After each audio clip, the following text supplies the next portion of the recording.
Para cuando ustedes escuchen este video, ya estará aprobada la Ley de Seguridad Interior en la Cámara de Diputados y estará viajando rumbo a la Cámara de Senadores. ¿Qué es lo que tiene esta ley que es tan delicada? Ayer hablábamos un poco en la transmisión. Miren, está publicado el día de ayer en Aristegui Noticias un texto que hace un pequeño resumen. Gustavo Sánchez en esta nota publicada en Aristegui Noticias: más poder al presidente y a las Fuerzas Armadas, las entrañas de la Ley de Seguridad Interior. Creo que vale la pena leerlo íntegro porque es un resumen de la gravedad de esta situación a la que nos vamos a enfrentar, porque indudablemente va a pasar en la Cámara de Senadores. Dice Gustavo Sánchez: pese a las advertencias y el rechazo de organizaciones defensoras de derechos humanos, la Ley de Seguridad Interior avanza en el Congreso, donde el PRI y sus aliados tienen los votos necesarios para aprobarla en ambas cámaras. Tras los consensos que se necesitaban debido a que existían diferentes propuestas, la línea llegó el miércoles en voz del presidente de la República, Enrique Peña Nieto. Se abren comillas: hace falta un marco jurídico adecuado que regule la actuación de soldados, pilotos y marinos en tareas de seguridad pública. Un marco que con absoluta claridad defina los medios y los alcances del respaldo subsidiario que hoy brinda las Fuerzas Armadas en diversos estados y municipios. Hace tiempo que la Ley de Seguridad Interior dejó de ser solamente una valiosa propuesta para convertirse en una imperiosa necesidad. Confío en que el Congreso de la Unión atenderá con la urgencia que hoy se requiere esta importante iniciativa que brindará certidumbre a las Fuerzas Armadas y a la sociedad mexicana. Se cierran comillas. Esto es lo que dijo el imbécil aquel. Continúa la nota. Se entiende por seguridad interior, según el artículo 2 del propio dictamen, a la condición que proporciona el Estado mexicano para permitir salvaguardar la permanencia y continuidad de sus órdenes de gobierno e instituciones, así como el desarrollo nacional mediante el mantenimiento del orden constitucional, el Estado de Derecho y la gobernabilidad democrática en todo el territorio nacional.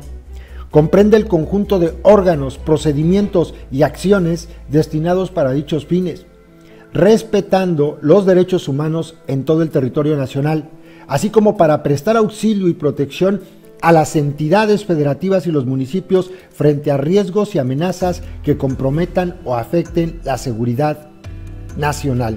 Esto es lo que dice el artículo 2. Sigue la nota. Las acciones de seguridad interior son, y se abren comillas nuevamente, aquellas que realizan las autoridades federales, incluyendo las Fuerzas Armadas, por sí o en coordinación con los demás órdenes de gobierno, orientadas a identificar, prevenir, atender, reducir y contener riesgos y amenazas. Dichas amenazas pueden ser aquellas que afecten los deberes de colaboración de las entidades federativas y municipios en materia de seguridad nacional. El uso legítimo de la fuerza queda autorizado para, y se abren comillas de nuevo, la utilización racional, vean nada más lo ambiguo, racional de acuerdo a qué, ¿no? La utilización racional y proporcional, otra vez de acuerdo a qué, de técnicas, tácticas, métodos, armamento y protocolos que realiza personal de las fuerzas federales y en su caso las Fuerzas Armadas para controlar, repeler o neutralizar actos de resistencia. Solo uno puede aplicar esta ley, según el artículo 5, el Ejecutivo Federal, es decir, el presidente de la República, a través de la Secretaría de Gobernación, con la participación de las dependencias y entidades de la Administración Pública Federal, Fuerzas Federales y, en su caso, Fuerzas Armadas. No obstante, el Consejo de Seguridad Nacional debe emitir lineamientos para ello.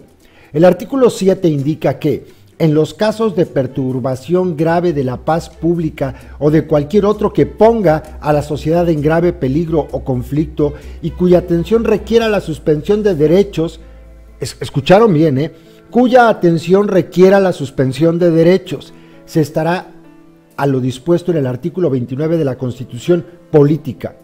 El referido artículo 29 apunta que, en los casos de invasión, perturbación grave de la paz pública o de cualquier otro que ponga a la sociedad en grave peligro o conflicto, solamente el presidente de los Estados Unidos mexicanos, con la aprobación del Congreso de la Unión o de la Comisión Permanente cuando aquel no estuviera reunido, podrá restringir o suspender en todo el país en lugar determinado el ejercicio de los derechos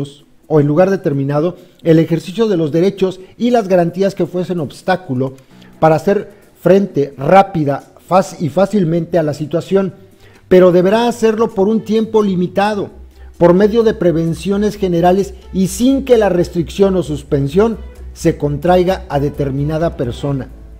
La ley señala que las movilizaciones de protesta social o las que tengan un motivo político electoral no pueden ser consideradas amenazas a la seguridad interior. Toca a las autoridades, identificar, prevenir, atender, reducir y contener las amenazas a la seguridad interior. Estas serán aquellas que comprometan o superen las capacidades efectivas de las autoridades competentes para atenderla, o se originen por la falta o insuficiente colaboración de las entidades federativas y municipios en la preservación de la seguridad nacional. Y será el presidente de la República en turno quien determine la intervención de la Federación contra la amenaza identificada. La declaratoria de protección a la seguridad interior podrá determinar la realización simultánea de acciones de seguridad interior en diversas áreas geográficas del país, cuando por la naturaleza y características de las amenazas o de los agentes que participen en su comisión no sea materialmente posible circunscribir sus causas, manifestaciones o resultados a una entidad o área específica. En dicha declaratoria se debe fijar una vigencia de la intervención de la Federación, la cual no podrá exceder de un año. Agotado ese tiempo, cesará dicha intervención. Sin embargo, aquí vienen los peros. En aquellos casos que las amenazas a la seguridad interior representen un grave peligro a la integridad de las personas o el funcionamiento de las instituciones fundamentales de gobierno, el presidente de la República podrá ordenar acciones inmediatas a las dependencias y entidades de la Administración Pública Federal, incluidas las Fuerzas Federales y las Fuerzas Armadas. Las Fuerzas Armadas solo intervendrán mediante la emisión de una declaratoria de protección a la seguridad interior, cuando las capacidades de las fuerzas federales resulten insuficientes para reducir o contener la amenaza de que se trate. Ya escucharon que aquí ya no se necesita que pase por el Congreso, ¿no? O sea, como estaba la ley actualmente, para que esto se hiciera, tenía Peña Nieto en este caso, por necesidad, aunque se lo saltó Calderón, que preguntar al Congreso. Ahora ya no. Ahora él es el que tiene toda la facultad para decir, van para allá. No necesita pasar por el Congreso.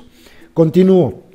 El artículo 27 señala que cuando las Fuerzas Armadas realicen acciones de seguridad interior y se percaten de la comisión de un delito, lo harán de inmediato conocimiento del Ministerio Público o de la Policía por el medio más expedito para que intervenga en el ámbito de sus atribuciones, limitándose las Fuerzas Armadas a preservar el lugar de los hechos hasta el arribo de dichas autoridades y en su caso a adoptar las medidas a su alcance para que se brinde atención médica de urgencia a los heridos si los hubiere, así como para poner en disposición de la autoridad correspondiente a los detenidos por conducto o en coordinación con la policía.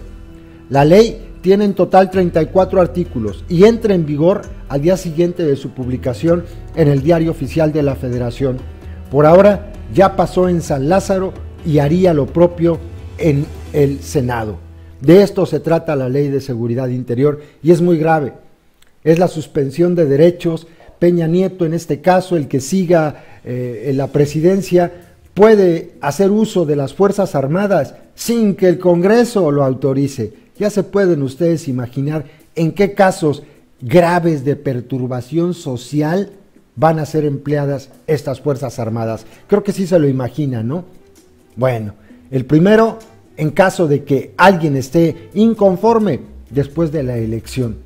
Ese día, ¿se acuerdan lo que pasó en 2012? Bueno, eso podría decir el presidente que llegue. Hay una alerta, esto que están haciendo estos mugrosos afuera de San Lázaro puede provocar afectaciones a terceros, a la ciudadanía, pone en riesgo lo que está pasando en las cámaras, pone en riesgo al presidente, vamos a mandar los soldados. Eso puede pasar, de eso se trata y por eso es tan grave.